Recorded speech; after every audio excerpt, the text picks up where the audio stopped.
Hi friends, అందరికీ నమస్కారం అండి. ఈరోజు మా ఇంట్లో టిఫిన్ వచ్చి గుంత పొంగనాలు. దీన్ని పొంగనాలని కూడా అంటారు.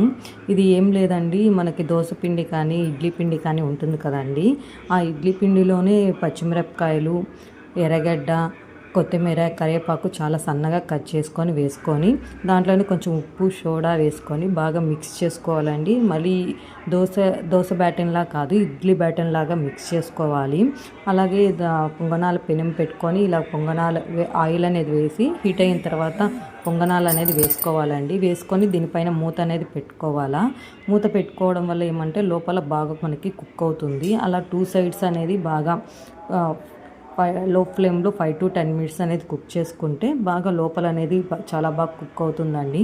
దాని తర్వాత 2 సైడ్స్ అనేది కుక్ అయిన తర్వాత మనం ప్లేట్లో తీసుకొని దీన్ని చట్నీతో కానీ ఎర్రకారంతో కానీ చేసుకొని తింటే బాగుంటుందండి. Please subscribe my channel.